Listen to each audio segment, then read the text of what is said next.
Welcome to the deep dive. Today we're going to take a look at a really buzzy audiobook. That's right. We're diving into Emily Henry's Great Big Beautiful Life, specifically the setup. Exactly. Narrated by Julia Whelan, who's always fantastic.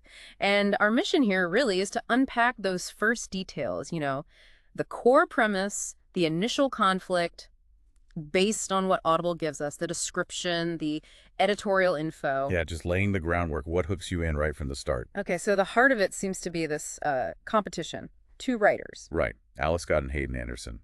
Very different vibes. Totally. Alice is described as like an eternal optimist, still looking for that big break. You get the sense she's, well, hopeful. And then there's Hayden, Pulitzer winner. The description calls him a human thundercloud. So yeah, intense, maybe a bit dark. Definitely suggests a contrast. And they're both after the same thing, the chance to write the biography of Margaret Ives. And she sounds fascinating. Reclusive octogenarian, tragic heiress, former tabloid princess. I mean, that's a lot of history packed in there. From a family known for scandal in the 20th century, no less, you just know there are stories there. Oh, absolutely. So much potential. And the whole thing kicks off on Little Crescent Island. Sounds idyllic, maybe. Balmy, the description says. Could be.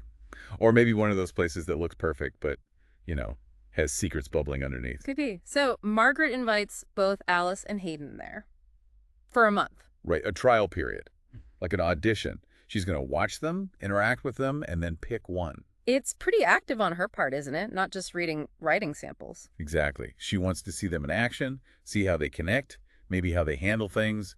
High stakes right away. And we get a little insight into Alice's thinking. It mentions she genuinely likes people. She thinks that's her edge, maybe, to connect with Margaret. That's her angle, seems like it. Trying to build that personal rapport, which, could be really effective for getting someone to open up. Do you think that always works, though? That sort of warmth? It's a good question. I mean, it's great for capturing emotion, right? But Hayden, the Pulitzer guy, he might have a more detached, analytical approach. Maybe that uncovers different kinds of truths. It really shows how the teller shapes the tale. True. And Alice has another motive, too, something pretty relatable. Yeah. What's that? She wants a serious publication to finally impress her family. Her perennially unimpressed family adds that personal ambition layer. Ah, okay. So it's not just a career boost, it's personal validation, too. Makes sense. Now, the competition part gets spicier. Alice notices Hayden seems, well, rattled by her being there. Oh, really? Yeah, the description uses the phrase shaken to the core way that suggests he sees her as competition. Interesting. So the established star is maybe threatened by the optimist. Seems like it. Maybe he underestimated her, or her approach is something he wasn't expecting. It definitely throws a wrench in any assumptions about who has the upper hand. Yeah, that injects some real tension. Yeah. It makes you wonder what she brings to the table that worries him. It's not just Pulitzer versus hopeful anymore. But here's a twist in the process itself. Margaret isn't just telling her whole life story at once. No. How's she doing it? She's giving them pieces, just fragments. And crucially, they're under an ironclad NDA. They absolutely cannot share these pieces with each other. Wow. Okay, so they're both getting incomplete pictures, possibly different incomplete pictures. Exactly. What does that do to the whole thing? Well, it massively ramps up the mystery, doesn't it? Margaret stays in control, feeding them slivers of information. It means their understanding and the potential biography they'd write could be wildly different depending on the pieces they get.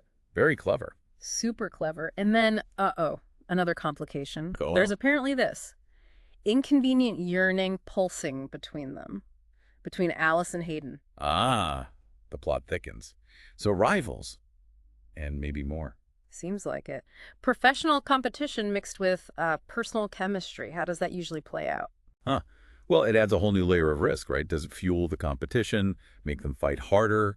Or could it, I don't know, lead to some kind of forbidden collaboration, maybe? Right. Or sacrifice? It definitely complicates their motives. Yeah, inconvenient seems like the right word. Sure. And what really jumps out is how the description talks about the story itself. It says Margaret's life could end up being a mystery or a tragedy or even a love ballad. Depending on who's telling it. Exactly. That really hits home how subjective biography or any storytelling can be. Absolutely. The choice isn't just about who Margaret likes. It's about which version of her life gets told. Which narrative wins out. It highlights the power of the storyteller. Different tellers, different truths, maybe. Definitely makes you think. Okay, let's quickly touch on the production side, too. Sure. So, Great Big Beautiful Life It's a 2025 release from Penguin Audio. Emily Henry writing, Julia Whelan narrating. Good combo. Yeah. And it's got some buzz already.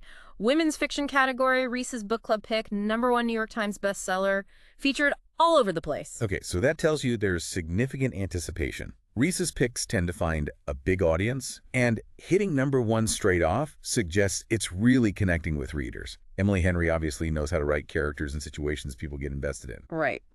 So, wrapping up this initial look, we've got this fantastic setup, two very different writers, a unique competition on this island, a mysterious heiress doling out story fragments. Under NDA, can't forget that. Yeah. And this spark, this inconvenient spark between the rivals. Yeah.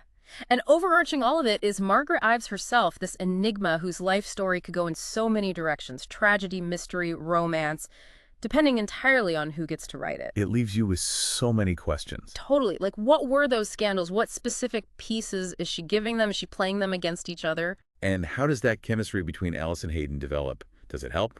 Yeah. Hurt? Wreck everything? And the island itself. Little Crescent Island. What's its deal? Is it just a pretty backdrop or something more? Exactly. All these questions just simmering there. It's a really intriguing hook. Definitely. So if this first taste of Great Big Beautiful Life has got you curious, the full audiobook with Julia Whelan's narration sounds like it's going to be a really compelling listen. A much deeper dive awaits.